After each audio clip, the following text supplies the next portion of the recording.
मध्य प्रदेश को मिल रही है 1800 करोड़ रुपए की एक ऐतिहासिक सौगात। विदिशा के उमरिया गांव में बन रहा है Brahma BEML rail manufacturing hub, जो वंदे भारत जैसी तेज रफ्तार ट्रेनों, मेट्रो कोच और रक्षा उपकरणों का निर्माण करेगा। ये सिर्फ एक फैक्ट्री नहीं, बल्कि हमारे युवाओं के लिए रोजगार का दरवाजा और भारत की ताकत बढ़ाने वाला नया अध्याय है। लेकिन आज तो इतनी बड़ी सौगात लेके भाई साहब आए, 1800 करोड़ रुपए का इन्वेस्टमेंट। उमरिया वालों, इतनी बड़ी सौगात उमरिया को मिल रही है।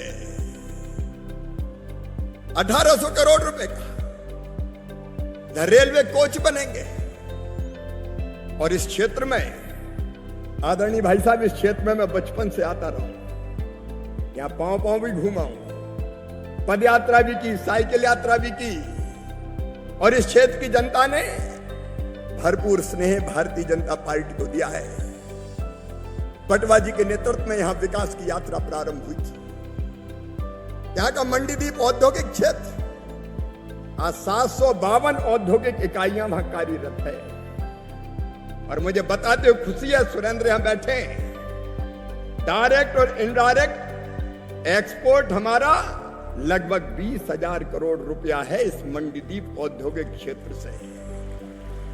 और आपने जो सौगात दी है, उस सौगात से तो ये दिन दूना रात चौगुना और बढ़ेगा। इस क्षेत्र की जनता ने भी भारतीय जनता पार्टी को अद्भुत प्यार दिया है। इसी विधानसभा क्षेत्र ने 1,23,000 वोट से अकेले यहां से जिता के भेजा। बचपन से प्यार और आशीर्वाद इस क्षेत्र से मिला। ही पास में हमारा गांव भी है। आज इतनी बड़ी सौगात आप दे रहे हैं। रेलवे के कोच बनेंगे, मेट्रो के बनेंगे, वंदे भारत के बनेंगे। ये क्षेत्र बदल जाएगा। अभी अश्विनी जी हमसे जुड़े थे, मैं उनका भी अभिनंदन करता हूं। वो बता रहे थे लगभग 5,000 रोजगार के अवसर मिलेंगे मेरे बेटा बेटियों को, भाइयों बहनों को। और इसके साथ साथ कई MSME की छोटी छोटी इकाइयां आएंगी, उनसे अलग रोजगार मिलेंगे। और इसलिए सौगात को देने के लिए एक बार फिर दोनों हाथ ऊपर उठा के तालियां बजा के फिर स्वागत कीजिए माननीय राजनाथ सिंह जी का। मुख्यमंत्री जी, हम आपको भी आभारी हैं। आसपास और जमीनें, सुरेंद्र निरंतर प्रयत्नशील रहते हैं। ये क्षेत्र औद्योगिक विकास की दृष्टि से हिंदुस्तान का एक अलग औद्योगिक क्षेत्र बने, ये हमारी कोशिश है। आदरणीय राजनाथ सिंह भाई साहब के भी हम संपर्क में थे कि ये इन्वेस्टमेंट यहां आए। और आपको याद होगा, जब मैं आपके बीच चुनाव के समय आया था, तब मैंने आपको कहा था ये वो क्षेत्र है जिसका प्रतिनिधित्व अटल जी ने किया है, जिसका प्रतिनिधित्व सुषमा जी ने किया है, स्वर्गीय सुंदरलाल पटवा जी ने किया है। हम इस क्षेत्र को आइडियल लोकसभा क्षेत्र बनाकर छोड़ेंगे। उस दिशा में बहुत महत्वपूर्ण कदम है। आप सबको बधाइयां। लेकिन एक बात और आज कहना चाहता हूं, मेरे किसान भाइयों, आज प्रधानमंत्री जी के नेतृत्व में देश दुनिया से आंखों में आंख मिला के बात करता है। प्रधानमंत्री जी ने कह दिया, कोई समझौता ऐसा नहीं होगा जो हमारे देश के हित में ना हो। राष्ट्र हित सर्वोपरि।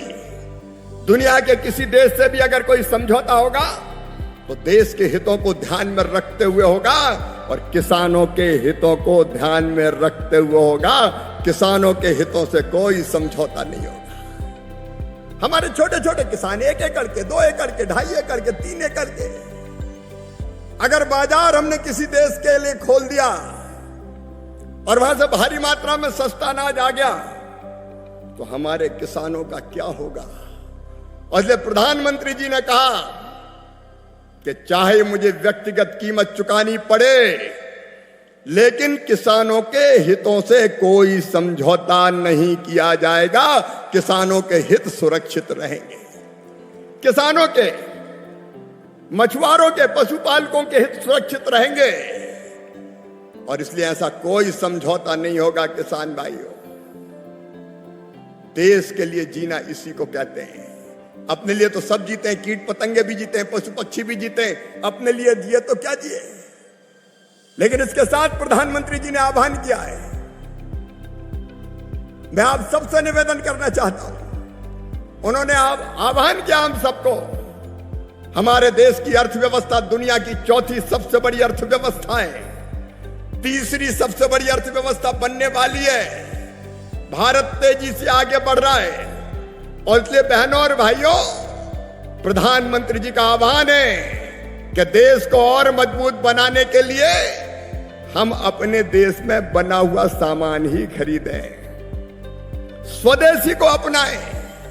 हम घर में जो सामान लेके आते हैं, चाहे वो खाने पीने का सामान, पहनने ओढ़ने का सामान, तेलों का, साबुनों, शैम्पू हो, सौंदर्य प्रसाधन हो, वो कोई भी सामान खरीदेंगे तो अपने देश का बना हुआ सामान खरीदेंगे।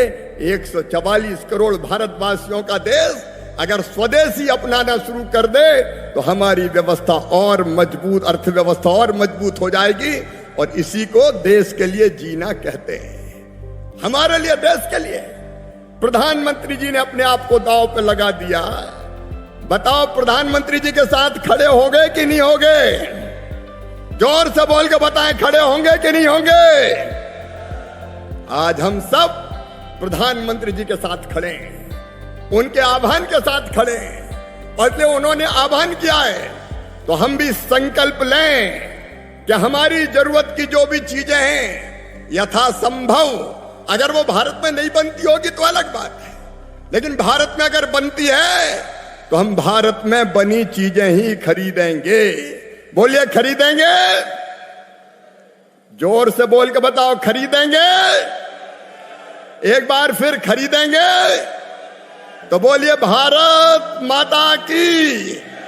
हम स्वदेशी को अपनाएंगे, स्वदेशी को, घर में स्वदेशी। और आने वाले समय में हम स्वदेशी के लिए आंदोलन, एक जन जागरण का आंदोलन चलाएंगे। स्वतंत्रता दिवस के दिन भी अपने गांव में संकल्प लें कि स्वदेशी अपनाएंगे। स्कूल में विद्यार्थी संकल्प लें, खेतों में किसान संकल्प लें, गांवों में किसान मार्च, किसान स्वदेशी मार्च निकले। इस बार गणेश उत्सव मनाएंगे तो स्वदेशी के संकल्प के साथ, मैया दुर्गा का पंडाल सजाएंगे तो स्वदेशी के संकल्प के साथ, स्वतंत्रता दिवस मनाएंगे तो स्वदेशी के संकल्प के साथ, दिवाली मनेगी तो स्वदेशी के संकल्प के साथ।